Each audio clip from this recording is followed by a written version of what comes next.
Well, hello, everyone. Welcome to the medium frequency.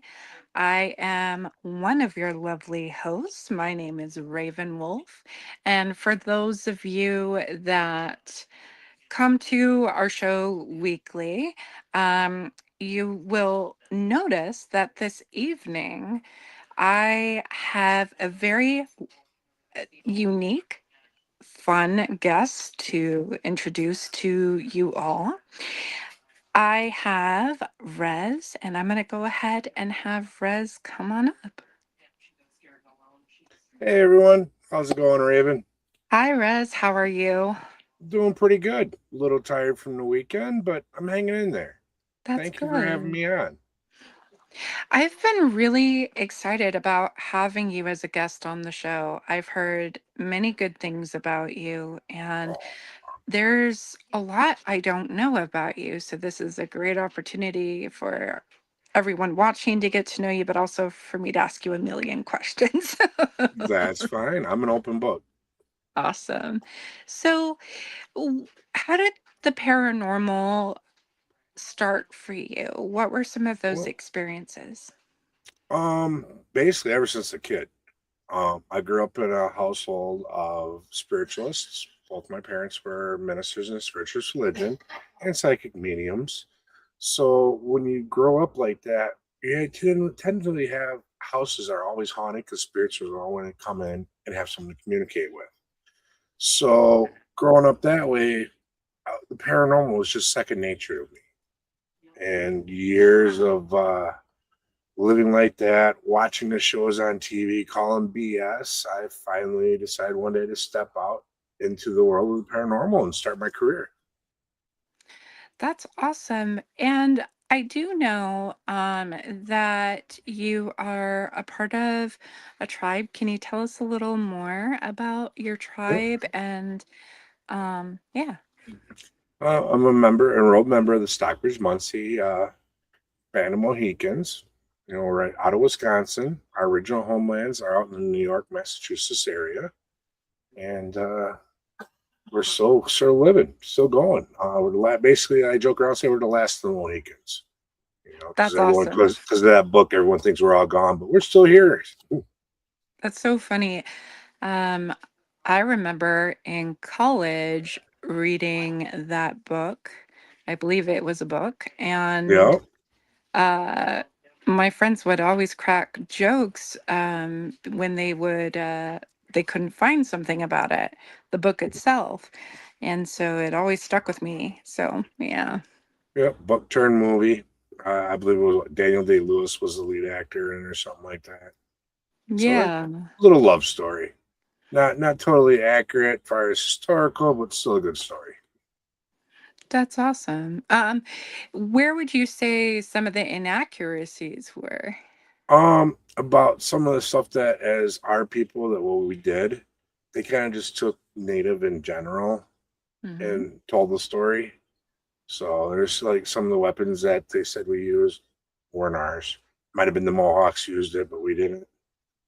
You know, things like that, and just the way things were basically handled by the tribal structures. That makes sense. You know, basically, W- like I said, it was a love story.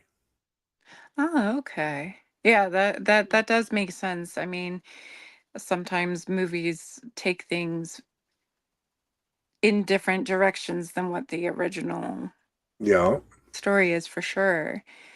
Um, how would you say that being within the tribe has helped you within, like, do you use the ancestral roots and the things that you've learned from the tribe to help within the paranormal and metaphysical work you do?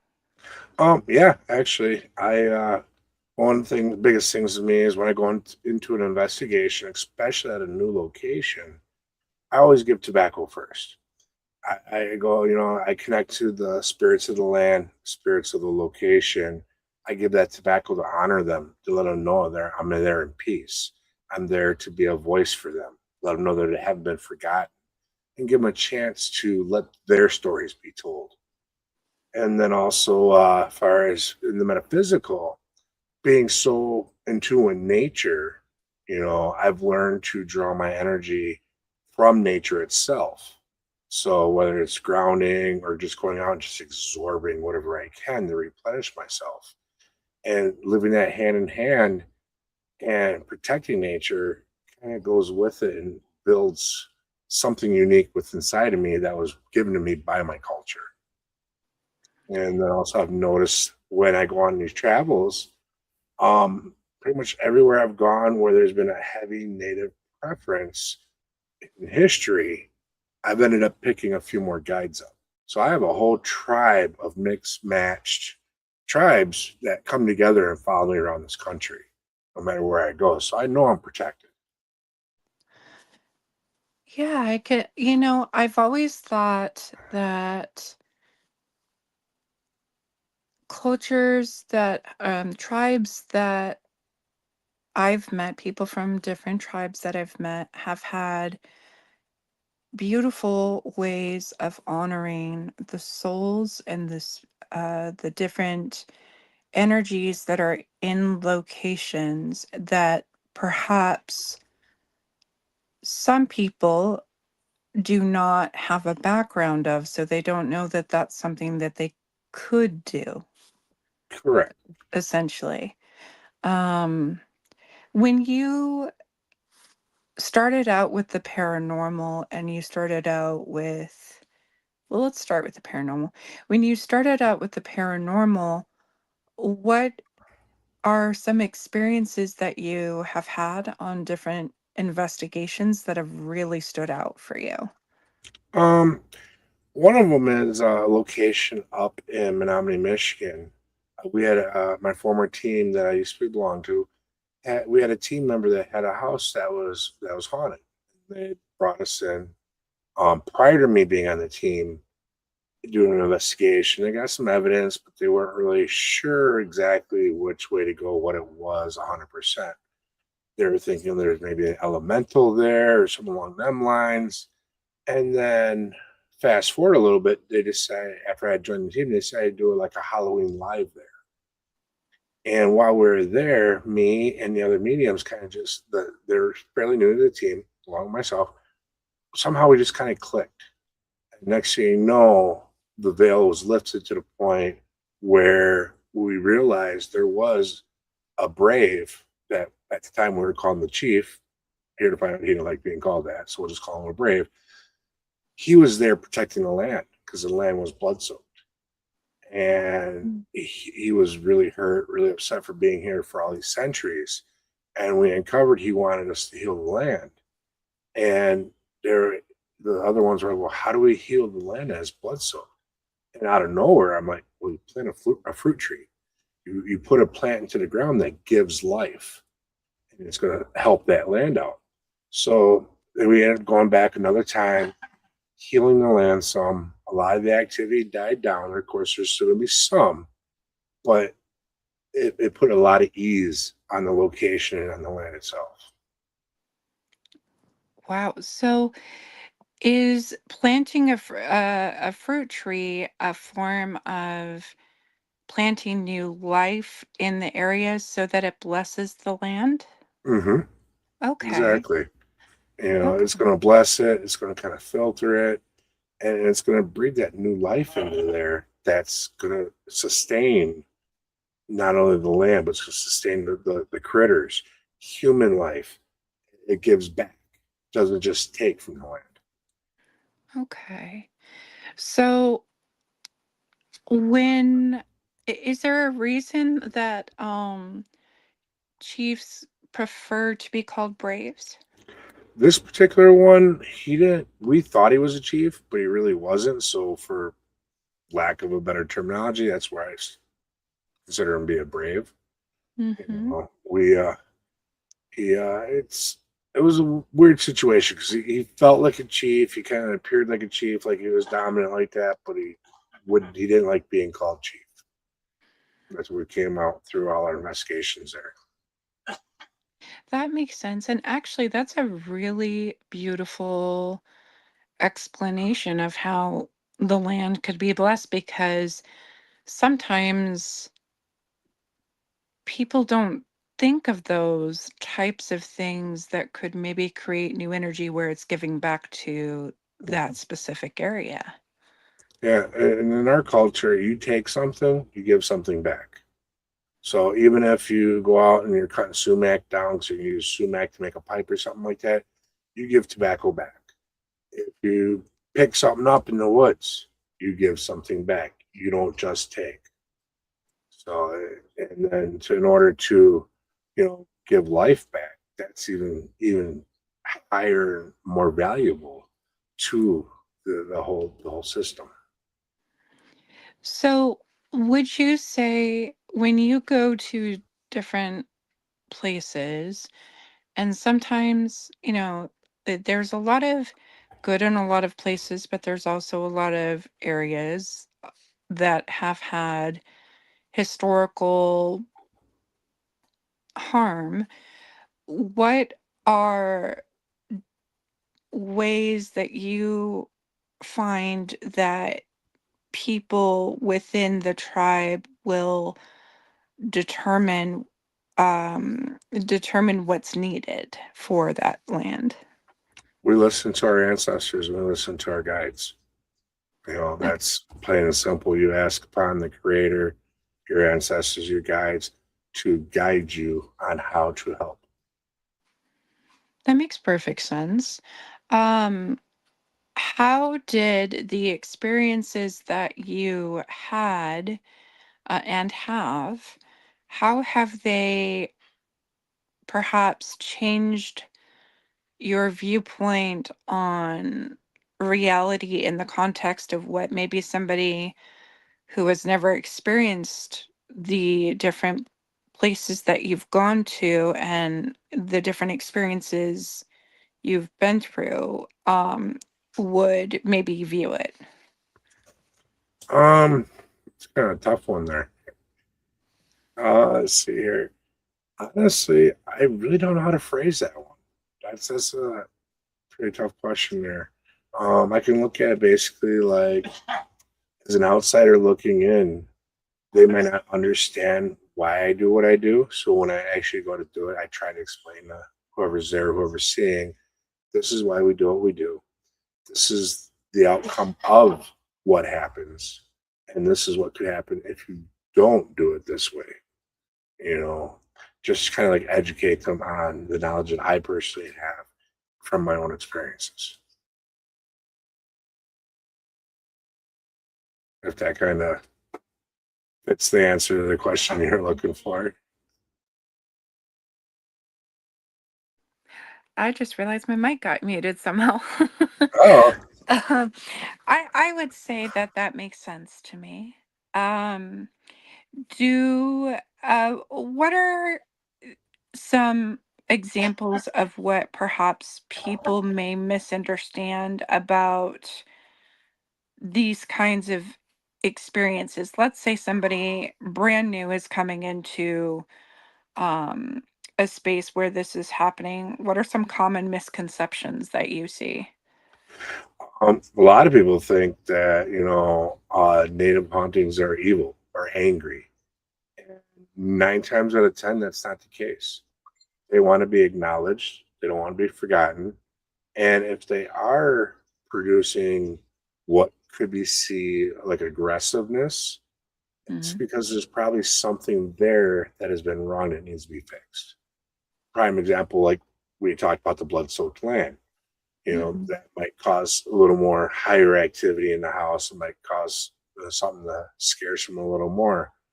And right away, with today's society, when you have something aggressive that is deemed negative, right away, everyone's like, it's a demon. Well, that's not the case. Our culture, our people were loving, caring. We took care of everyone as a community. Even when the settlers, when they first came over and they were starving, we showed them how to farm our lands. We showed them how to hunt out here. We made sure we fed them when they didn't have the resources to take care of themselves. So, and then over the years, it's kind of been twisted to the point where, oh, it's haunting 'cause it's on an Indian burial ground, and it's evil, it's this and it's that. And it's not the case. They just either want something that's been wronged rightened, or they want to be acknowledged. Because they were here first. Our people walked this continent that we call Turtle Island from the beginning. That makes sense. I mean, I think it's an unfortunate situation that some people, not all people, of course, Right. have the viewpoint that if a place has, native roots, that automatically they're going to have that expression of anger. When, from what I understand, what I've learned, they're they're wanting that, like you said, wanting that acknowledgement, wanting Hmm. that understanding, and just are it's sad that people automatically go to the spectrum of this soul is automatically, an Hmm. angry individual because of this. Doesn't make sense to me. Right. A few years ago, I was listening to a podcast with a demonologist on there.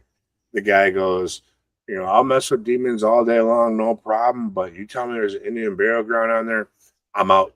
They're mean. They're evil. I'm like, dude, it's not even the case. Come on Hmm. now. You're supposed to be professional here.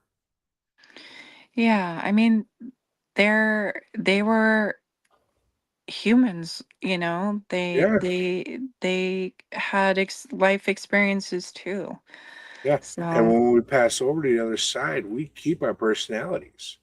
right, So if we're fun loving and we're all about community on this side, it's going to be the same on the other side, just amplified. right. Um, Now I do know that you have experience with cryptids. I do have some. So I've had one or two experiences with, well, actually more than that, experiences with them, but I'd really like an understanding of all the cryptid reports you've investigated. What case still keeps you thinking about everything? Well, there's two of them that are on top of my list I really enjoy looking for and I want to do more work with. Number one, that's Bigfoot. Hmm. Um, Bigfoot, Sasquatch, Sitanga, Nanti Nook. He's got a million and one different names. When I'm out in the woods, I call him my big hairy brother. That's the way I look at it. And for those that kind of doubt his existence, all I gotta say is look back in our culture, our legends, our lores. He's all over it, and every tribe has a hairy man of some sort. Now, as a people, we didn't talk just to talk. We didn't like have Facebook and just run our mouths because we can. We passed it along in a story, in a lesson, or just even an oral tradition. It's because it's legit and real, and there's something there. So for people to say, "Oh, it doesn't exist," well, then why did we talk about it back in the day? Why is there stories of their youth and our warriors interacting with one another up to a certain time when we split off? You know, so that's one that I do a lot of research up here on the reservation now with. I'm every chance I get, I'm out in the woods, whether I'm walking, riding, doing something just out on the old logging trails, all logging roads, watching for structures or signs, or even that one chance road encounter where you catch them crossing. I'm constantly out looking for that. So it gives me an area to kind of dense down to have my experience with them. So I would love the opportunity to become face to face with one and actually open that means of communication with them. And then the other cryptid that I'm really interested in is the dogman. Hmm. Otherwise known in this day as the Beast of Bray Road, but known as Dogman everywhere else. I'm really curious to see exactly what a Dogman is. If it's possibly a genetic mutation, if it's a true cryptid, is it something that maybe our scientists made back in the day? Is it a government experiment? These are all different things I'd like to know more about when it comes to the Dogman. Do you think cryptids are flesh and bone, or do you think of them more in the metaphysical or other dimensional aspects? Both. I do believe that Bigfoot is an interdimensional creature that is flesh and blood. I believe that Bigfoot uses more of his brain than we do. So therefore he's able to tap into things such as being able to bounce between the dimensions. As a medium yourself, you know how to raise your vibration so to connect with the other side. Now, Bigfoot, I believe, when he raises his vibration, he's able to cross that veil. That's how, when you take a picture of him, it's always blurry. It can you see him on thermal 1 second and then gone the next, because that's where he's raising his vibrations, and boom, goes right over. Yeah, I kind of have the thought form that if we can have multi-dimensional energies, Mhm. then it's very possible that uh, you know, Bigfoot could essentially come through one of those portals and then Yeah, jump into another one. So that is exactly. fascinating. You see on shows all the time nowadays, people talking about how they shifted their dimension. They shifted where they were in their life, and everything else changed dramatically, like overnight and Hmm. stuff like that. Well, if we're able to do it as humans, what if we had something that had more a higher brain power and less influence from society saying it's not real? Imagine what you could do. Like, you know, because as we all know, we all grew up saying, getting taught that ghosts aren't real. Bigfoot's not real. No, you can't talk to dead people. And everything in the paranormal was all Hollywood or fake. It never happens. Well, we all know it does. All of it's legit. So who knows what's been brainwashed or washed out of our heads that we can and actually can't do. There was a question that was asked by one of the guests asking if the dog man is the same as the black dog. No, I don't think so.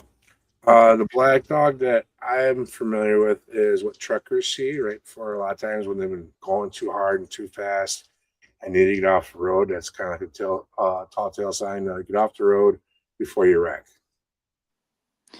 Okay, that makes sense. I have heard of the black dog, but I had never heard of Dogman before Yeah. until tonight actually. So, Okay. Now, Dogman, it's more, a lot of people believe he's more along the lines like a werewolf, maybe, but doesn't change with the moon. mhm. It's a canine that walks basically on two legs, big, ferocious, hairy, um, huge compared to your wolves, stuff like that. There are sightings all over Michigan, into Wisconsin. One of the most famous ones in Wisconsin is the Beast of Bray Road, and yeah, do some research there and learn a little bit more. Yeah, I'll have to. Cryptids are a side of the paranormal that I have heard about, but outside of the experiences I've had, I've never really fully done a deep dive into. So it really is fascinating to hear other people's thoughts on it, because it gives me a possible new perspective. Hmm. So uh, that's pretty neat. Are there patterns that connect Bigfoot, Dogman, um, and before I say this word, because I've heard different things, I want to make sure that I address this properly. Um, there is quite a few people that call them skinwalkers, but they also call them something else. Um, reports and other cryptid encounters. Okay. Well, first off, a skinwalker is not a cryptid. Skinwalkers come from like the Navajo Nation area down in the Southwest. What they Mhm. are medicine men who seek a different type of power. They seek that dark magic. Mhm. There's things they have to do. They start off being a shapeshifter, where you have to go to the 4 different mountaintops and grab something from the top of each mountain. But the final part is you have to kill something you love. So that's Mm. where that Evenos takes over, and that's a skinwalker. That's from the Southwest tribes. Now, Bigfoot obviously is considered a cryptid. Dogman's a cryptid. Then you also have up here. Oh, I'm drawing a blank. I'm drawing a brain fart. Wendigos. Okay. Wendigo is not a cryptid, but what it is the story of a Wendigo goes with greed, and basically it starts off, you have a lust or a hunger for something that can never be filled. So as that lust, that hunger keeps going and going and going, eventually, you're always hungry, and then you start gnawing at your lips, you start gnawing at your fingertips. You almost become cannibalistic, Mm. where nothing's going to feed that hunger. You're trying everything you can to get to it. So that's where like the lesson of the Wendigo comes from. And is it So possible? Yes. are Wendigos different than skinwalkers? Yes. Okay, because of the not The the go the ahead. skinwalker is a medicine man basically Mhm. practicing dark magic in a Mhm. nutshell. It'd be like a variation of a dark witch. It's not the same, but that'd be like the closest I can compare it to in a different culture. I think a lot of people don't understand that they're different. Yep. A lot of people group them together. A lot of people all over the country will say, "Oh, I got a skinwalker over here in the Northeast." No, skinwalkers aren't from up here. They're not part of the tribal traditions all around the country. They're just in the Southwest. Now, you do have shapeshifters all over the country, and people Mhm. can be confusing a shapeshifter with a skinwalker, but they're not the same. Right. Well, that actually is even useful for me because the way that I was introduced to it is it was one and the same. So this really helps me to make sure that I'm using proper terminology for different things. Yep, they're different. Now, like I said, up here, you're up in the Northeast, you're going to have shapeshifters, and you have the Wendigo. Some are the two things. And depends on what tribe you're from and what your belief system is. Depends on if it's the gray emaciated looking one that almost looks kind of like a zombie, or you have the one that looks all evil with the almost like a deer skull and antlers, you know, Mhm. but it's one and the same story either way. Okay, that makes sense. What have you in your own personal experience have you come across a location that has had skinwalkers before? Nope. Okay. I've never Okay. had to deal with Skinwalker. Um, I have a friend of mine from the Navajo Nation, my buddy Hero. He knows a lot about it. And when I wanted to learn more, that's who I went to first. Go, all right, dude, what is y'all's traditions on this? And we broke it down to how there's a ceremony involved, everything that has to happen in order for them to become that skinwalker. Okay. That makes sense. Um, what would you say has been the most intense place that you have ever personally investigated? Most intense. That's a tough one. I really don't have really an extreme one, you know.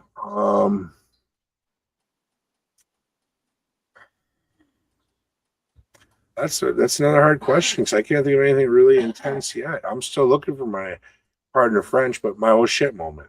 Right. You know, Well, I've had locations that have reached out to me in the past that were kind of negative. not wanting me to come and trying to block me, but I still went and still had a great investigation. Um, yeah, I really don't have anything. It's really intense because it's usually pretty cool. Right. Well, it's interesting because I think there are different levels of intensity that could be considered for different places, but it may not be like negative. It may Right. just be like for example, where the tree was planted, that had to have been like a really deep spiritual, intense, but also beautiful healing for that Mhm. location. Right.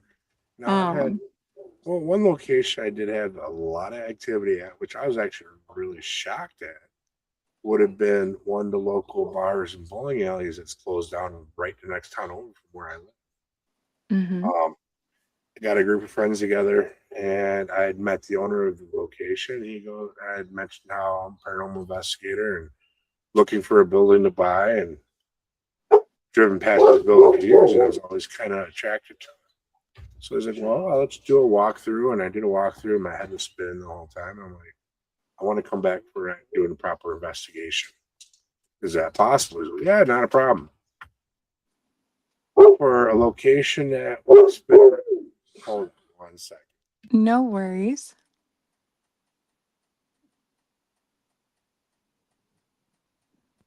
Sorry about that. I had to put my pit bull in place. No worries. I've had pets before too. Yep. But we went back and had some friends come with me, some really good investigators, and this place turned out to be crazy active.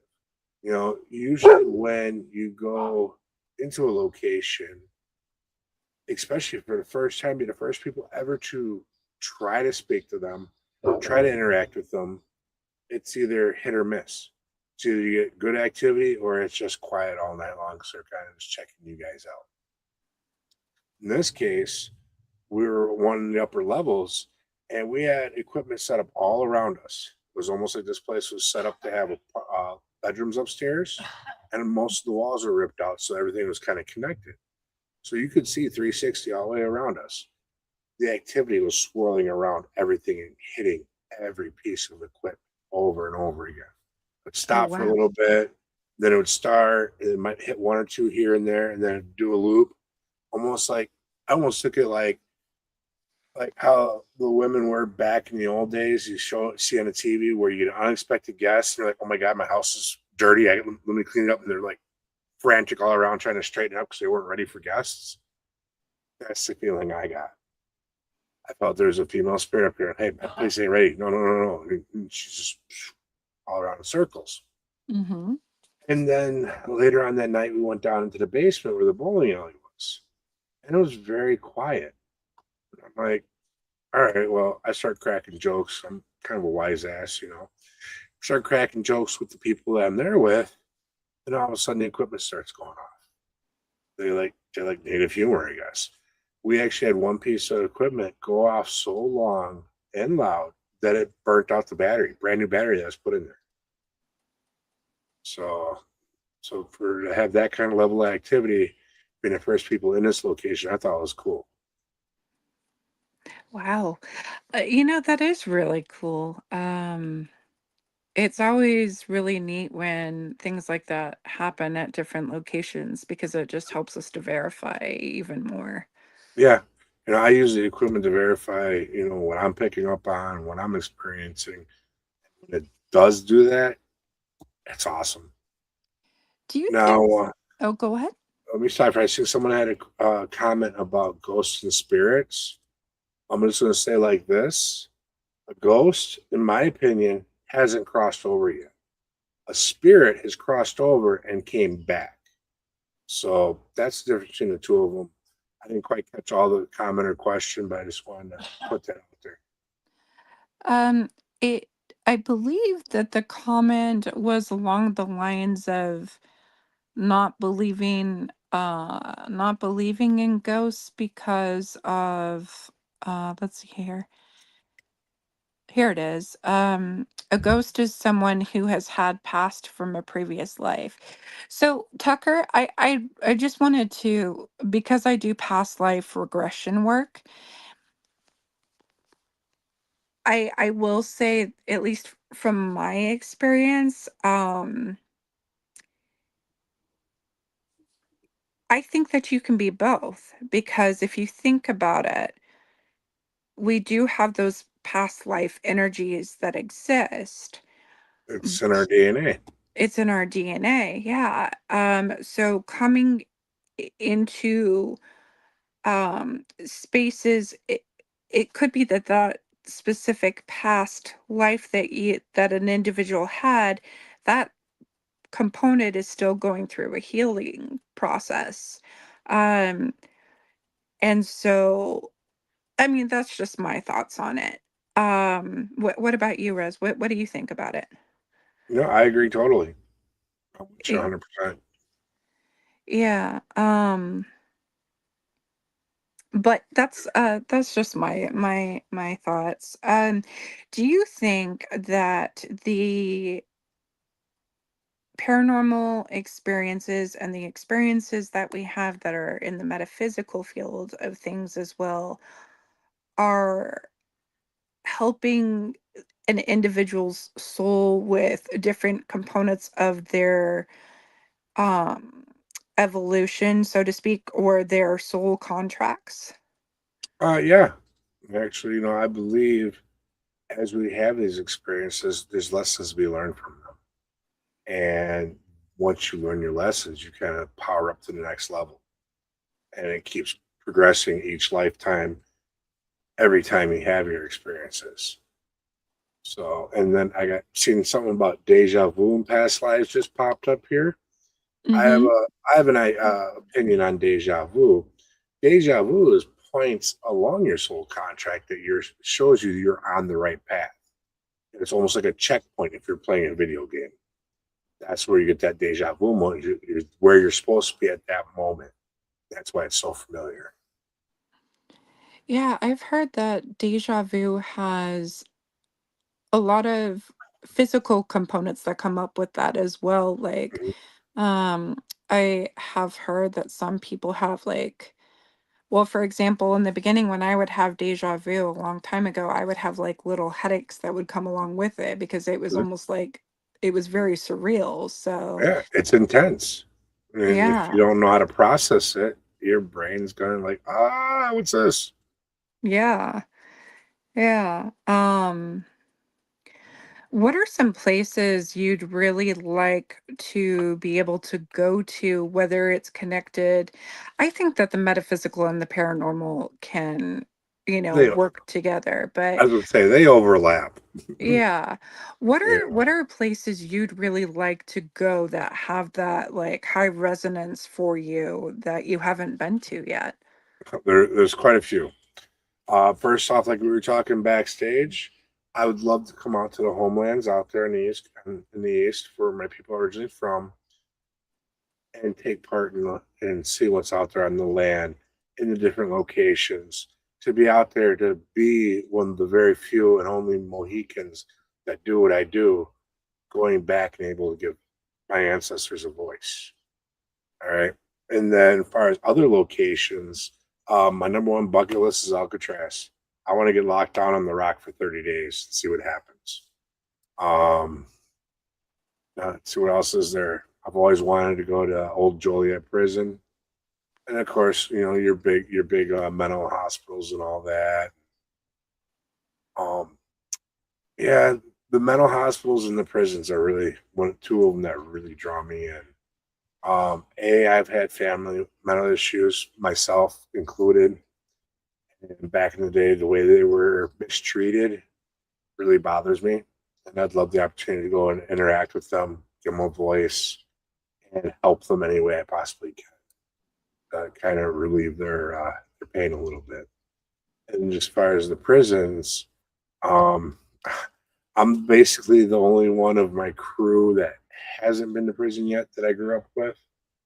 And so that kind of, I've heard stories about things happening and I always kind of wanted to go and experience it. And unfortunately, I was a naughty boy when I was younger, so I had that little F following my name for being a felon.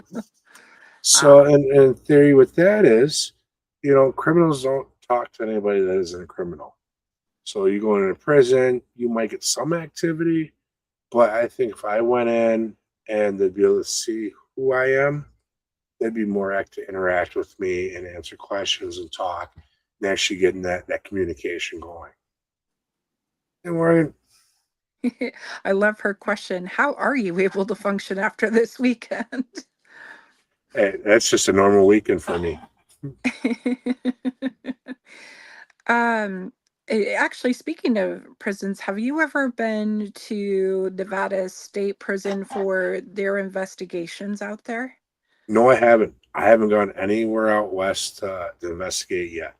Oh my gosh. Um, Okay. We're gonna have to plan a trip and I'll invite Gwen can come with us and we can get invite a group. But my friend Sue, they do all the investigations at the prison over there. It's okay, the abandoned part of the prison and there's crazy activity. I think you would love it. nice, nice. Yeah. I'm actually speaking with a friend of mine about possibly start doing some public investigations and tours at different locations all over. So maybe we could do a collaboration. Oh, I would love that. That would be so much fun. You know, That would be a lot of fun. Hi, Nathan. Nate, Nate will Nathan. actually be on my Oh, show Nathan. tomorrow night, and Oh, then awesome. Wednesday night I'll be on his show. So for all you guys, make sure you tune in. It's gonna be great. This is amazing. That's gonna be amazing. Hey, all access. Gotta check all our shows out. Yeah, well, I mean, we're a big family, so we all got We to are show support to each other for sure. exactly Nate actually was on my show as he was getting ready to join all of you nice. for the event, and I was like, "Thank you." Yeah, um, but yeah, the prisons are really interesting, and the mental hospitals are really interesting too. Um, And a lot of healing work can be done in those kinds of locations. Now, you had yeah, mentioned that you were thinking about starting to do, or you were talking with your friend about starting to do like investigation, open investigation, public investigations. yeah. Um, I think that's really cool. Um, on the metaphysical side of things, outs, excuse me, outside of what you've learned in regards to um the the tribe, what are some experiences, growing experiences that you've had when it comes to the metaphysical side of things? Um, well, a lot of my metaphysical journey has been within the spiritualist church. That's Yeah. where I'm actually certified through the Independent Spiritual Association, Mm-hmm. and technically, I can teach their courses because I am certified through them. And a lot of it came from being within the church itself. A as a kid, and B now as an adult, where you go back and you read the contents that they teach, and you kind of go into your own world, and then it's like you see the correlations, and then Mm-hmm. you go out and you speak with other mediums and psychics for who learn different ways, and it kind of just all blends together nicely. And that's why I personally I love working with other people because I learn every time I go out with someone else that is sensitive or has gifts or abilities. I pick something new up, something that I don't even think of. And it's Mm-hmm. like it's amazing. And there's some that come back to me, go, I never thought about that. That works, makes total sense. From something that I might do. Yeah, So, like my growth comes from all over, but it started really with the spiritualist church. yeah, for me, I grew up in a rather religious environment that wasn't really structured to allow for that. Hmm. So, um when I was younger, I definitely broke out of that traditional mold that I grew up in. Uh, and I was kind of more or less like thrown into those experiences without any kind of training whatsoever when I was younger. um, and so it wasn't until I got more towards the age of like 18 to where I could really deep dive and study into metaphysics, but I had to learn some fun growing learning lessons throughout the process You know. because I had no formal training. And one of the things that many reasons I have respect for native tribes is that they do incorporate that energy of, understanding the soul and the land and all of those Mhm. other components without the restrictions of um, a specific construct of belief. Yeah. Now, if you dig back, and I'm gonna phrase this, everyone's culture in their past history, everything that the natives pretty much believe in was all in everyone else's cultures also. But unfortunately, as they progressed, it was basically pounded out of them where we were able to manage to fight the resistance and keep our culture as much as possible. A lot of our tribes don't have a culture anymore, so it was basically beat out of them from the boarding school days. Some of us were able to keep ours, so we're still in tune to it. And that's why a lot of different people, if you notice, over the years are drawn to the native culture. Think it's so beautiful, they find so much peace at it because it's already a piece of them from their original culture. It's still in their DNA. They just don't realize That makes sense because I mean, like we spoke about earlier, the native people were here first, so why wouldn't we have some of those traditional understandings it. of that ingrained in our DNA in the beginning anyway, Yeah. in some format, right? Yeah. It doesn't matter what continent you're from. You all started somewhere, and Mm-hmm. everyone started the same way, living off the land, taking only what you need, in growing and farming and gathering. That was natural. Living at one, coexisting with the land. Unlike what Hmm. we do now, we kind of just trample all over it. Right. Um, One of the questions, I did see a question pop up from Stacy earlier. She asked if you could elaborate on the word tangible. Tangible, which Uh-huh. I that's don't remember what the physical. question was. Yeah. If you can find the question, see what the context, what we were talking about. Yeah. Yeah. Let's see. Stacy, could you please specify the context that you're asking the question on? That would help. That Mhm. would help. Um, let's see. Yeah, like for me, I started out with the basics of Wicca, and then I ended up getting into some of the traditional understandings of root working, and then Okay. ended up um, going into, I've kind of got my own path that I'm on to where like Hmm. I'm more eclectic and I'm learning from different things. So to me, it's important to understand the traditions um, of a working space in several different areas. Um, okay, so Oh, that went down. there it is. Stacy says, I see. So the metaphysical is just another level of energy. Reiki, EMFs, auras.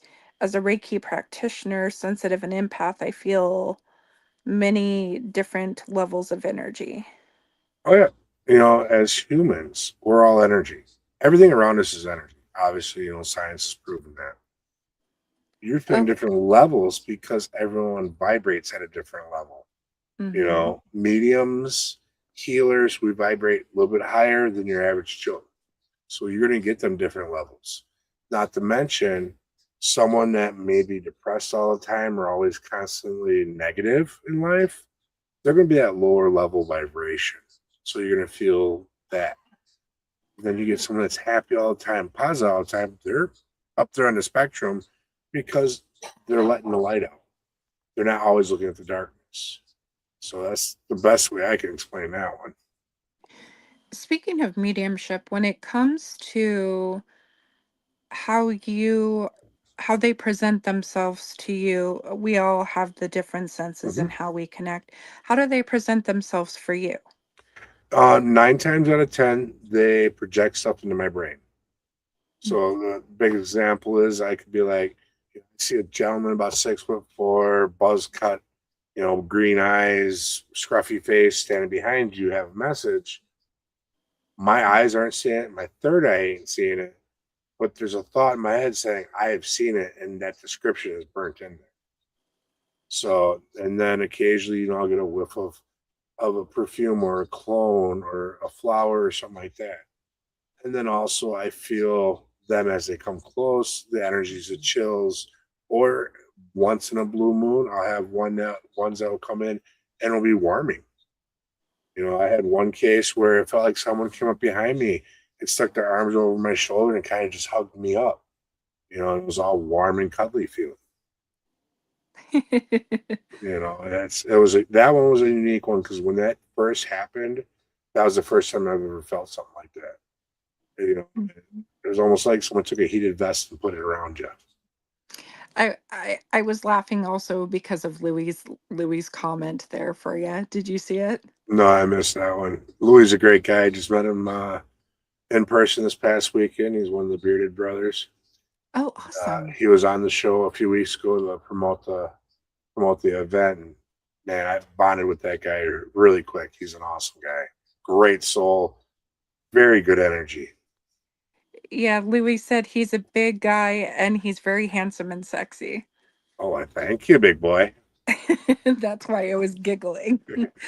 Um, Louis was one of our actually winners this weekend for the bearded competitions.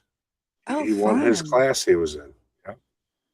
Wait, there was a bearded competition? I need to know about this. Yeah, the Renegade Bearded Brothers had a bearded brawl at Broadhead Manor. It's a fundraiser for charity, and they get together and they decide this year to bring the paranormal into it, try something different. So there were several different classes. They even had a class for kids and then a class for women. Gwen was actually part of the competition for the women. She had a big old long beard, kind of looked like Ewok, in my opinion. Others said she looked like Cousin It. Either way, but it was a great time. Louis and his guys are out there. Freaking Tucker, that's where I met Tucker. He's a great guy. It was awesome. Oh, that's cool. I'll have to maybe see if I can come to the next event for fun. I'm hoping that they do it again. I hope this was the first annual and it keeps going. So it was a great time. It was a good turnout, great energy. There was no drama like you have at a lot of your paracons. It was literally just fun. That's how it should be. Should be It should fun be. and informational. Mm-hmm. Oh, that's Yeah. awesome. What else you want to talk about? Well, what are do you also read cards as well, like tarot cards as well? I don't do tarot. Mm-hmm. I'm not a fan of tarot because there's too much structure.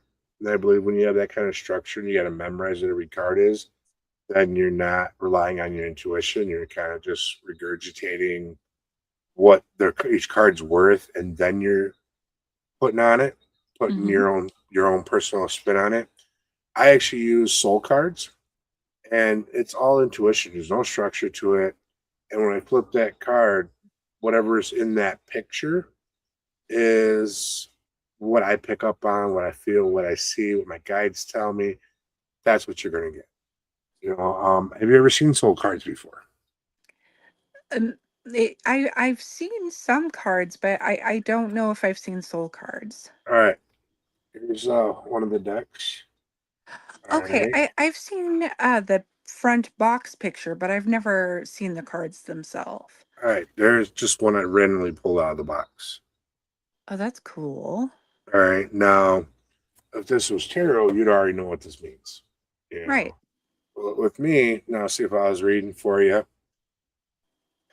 To me, I'd be like, your guides are telling you stop, slow down for a minute, think, relax, breathe, and then let the information download into you as you progress. Because you see, you kind of got some darkness in there a little bit. As you Hmm. progress, you see that light's coming out of the head. To me, that's telling me you're about ready to upgrade. Your abilities are going to get stronger. You just got to find that peace in that time to stop and slow down and get off the rat race in order for it to happen. That's something what I to me right off the top of my head. That's what I get from that card, particularly for you. I don't know what you got going on in your life, how busy you are, but It's about to get crazy. I mean, we yeah, are hitting season, so I'm going to be yeah. traveling a lot. So yeah, just remember to take time. Take that time. Disconnect from the rat race. Find your peace and meditate. Don't forget to meditate. One of the things, it's funny that you bring that up, but not funny because of who you are, but it's one of those things that when I've been in the midst of crowds of people or big events, when I start to feel like I need to get grounded or centered, I'm reminding myself, even if I don't feel that emotion in that moment, I will at least take a couple of different times to make sure that I am focusing and getting grounded and meditating a little bit to hear what my guides have specifically for me in between so that I have what's necessary to present to the people that are sitting in front of me. So You know, it makes perfect sense. good. That's it's the biggest thing is learning to listen to your guides and your intuition. They'll never steer you wrong. And the problem with a lot of us, we get on that treadmill and we go and go and go and we forget to listen. We just kind Hmm. of go with the flow of things and like this is as is what it is, and it's not always that case. It's what we've drawn into our life because we didn't take the time to do what we needed to do to get the proper instructions or the proper guidance. Right. Tucker is asking, okay, so one of the things that Tucker had brought up earlier Hmm. was that part of the reason he feels the way that he feels is because he thinks that the activity inside can be more active based on, I believe it's the moon cycles, if I remember correctly, Hmm. versus the outside. My thought process on that is that they're, if they're if they're on the other side, what they may be connecting with is not always it's not going to be affected by the temperature outside or the cycles of the moon. It's just going to be active when it's meant to be, but that's my thought. What are your Hmm. thoughts, Rez? Um, Kind of same along those lines as you are. I've seen nights where we've had a full moon and investigation be pretty dull. Or I've had other nights where full moon and it's active. Personally, I've taken equipment out in the middle of the woods and tested it 'cause I won't test equipment in my own house. Yeah. Coming from a medium, I talk to dead people, but I won't play with the equipment in the house. Go figure. But anyways, so I'll take the stuff out into the woods and I'll play with it out there. Um, you're gonna get activity when they want to communicate with you, when they want to interact with you. Temperature is not going to change anything. For someone that is just sensitive and coming into their gifts that only feel where you get the cold breezes and the chills, that might interact differently because you are out in the cold and you can get a breeze and the temperature isn't controlled. So you might get some false positives or false hits because you there's too many variables there. Where you, if Hmm. you're in a closed location where it's temperature controlled, you know a little bit easier if you get that cold breeze out of nowhere when it's normally 90 degrees in the house you're at or in the location you're in. You'll be able to feel it, know that it isn't an open window or open door or a natural breeze of some sort. Right. I would also say that astrologically speaking, it depends on an individual's belief system and training system with astrology because there are different formats. Some people are very much of the firm belief that everything is affected by, the astrological positioning in within the different houses. And I do believe that our environment is affected by that, but when you're a spirit or a soul or a ghost, a ghost, you're not necessarily going to be going by the same physical timelines that we are. So I Yeah. almost wonder if that's kind of what was meant by that question as well. What do you think? Well, first off, time's a man-made concept. Spirit Right. has no clue of what time is. Period. Right. Everything's running together on the other side. So there's that, and then far as astrological stuff, that's something I don't really know much about. I'm interested by it. I've heard people talk about it, but I really never really studied into it my own self. So I really can't. I don't feel comfortable properly having to say anything on it because I really don't know. That makes sense. Because it makes sense because I I don't know a whole lot about astrology, but I know enough about it. I have other friends that work at the same place that I do that do astrology. In fact, our store owners are astrologists. Okay. But I I know that uh, I know that like oh, here's a question. So in the native culture, do they believe that the sun and I guess it depends on which culture and your background, but specifically with your tribe, do they have a standpoint on like suns and moon cycles and those kinds of things? There is. I'm not too familiar with the only one that really pops up into my head right away is you only cut your hair on a full moon. If you're Okay. truly traditional, that is the only time you're allowed to cut it, or if you're in mourning. So Okay. that's some of the beliefs. Um, I'm still learning my culture. I've lived up here since the early 2000s. I grew up in the city. So growing up down there, I didn't have all the culture. And then when I came up, the one person I expected to learn from ended up passing away ahead of time. So I do have a cousin of mine who is our unofficial ambassador to homelands.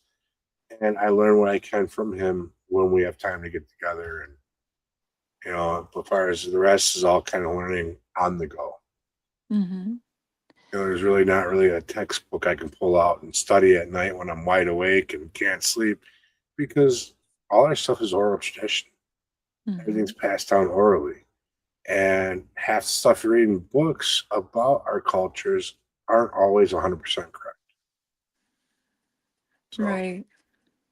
That makes sense. That makes a lot of sense. So, if people wanted to be able to get a hold of you, perhaps for a reading or to talk to you more, what's the best way for them to get into contact with you? well, you can contact me on Facebook, Bobbie RezNeck Calkins. Otherwise, I have RezNeck Inc. INK at gmail.com, Red Road Paranormal at gmail.com.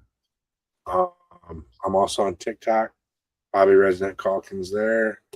I do have Instagram, but I don't ever go on it, so it's really not good to try to get me on there. But usually I'm on Facebook multiple times a day. Messenger's on my phone, so if you shoot me a message, I'll get back to you as soon as I get it. Awesome. Well, Gwen, would you like to join us? Come on, Southern Spice. There she is. Hey guys, it takes me a click. Just a second, I have to click. So hey Rez, I saw you this What up? weekend. No, Yeah, not much.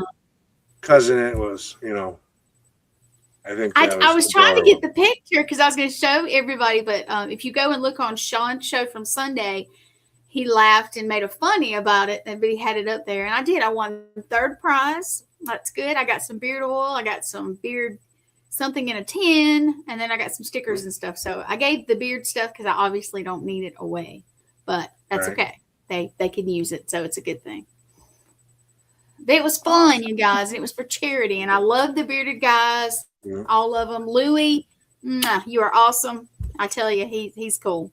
The other Yep. ones I didn't get to know as well. So Louis is awesome. He's going to be going on an investigation with me in the future. nice. So Nice. Well, maybe I'll get lucky and be up here at the same time because I can't stay away too long from this place up here. So yeah. Well, thank you so much, Roz, for being a part of the show. I deeply appreciate you coming on last minute. It Well, means a lot. it was truly my honor. You're one of the shows I have been wanting to come on. It's on our network, so thank you for reaching out to me. So, and then we'll have to have you on Red Road sometime. I would love that. I Awesome. would love that. all All right, right. guys. You want me to pull him down real quick? I'm gonna pull you down, Rest. Hang out in the back for a minute, if you will. Love it. All right. Well, we want to say, Chris, I know you're feeling a little under the weather. I hope you get better. Hope everything goes well, and he'll hopefully be back next week. And Raven, just by yourself and your guest, you did great. So Thank you. Thank yeah, you. Lee. I got to meet Lee in person this weekend. That Oh, was that's cool. Other awesome. people too. It was nice. It was very nice.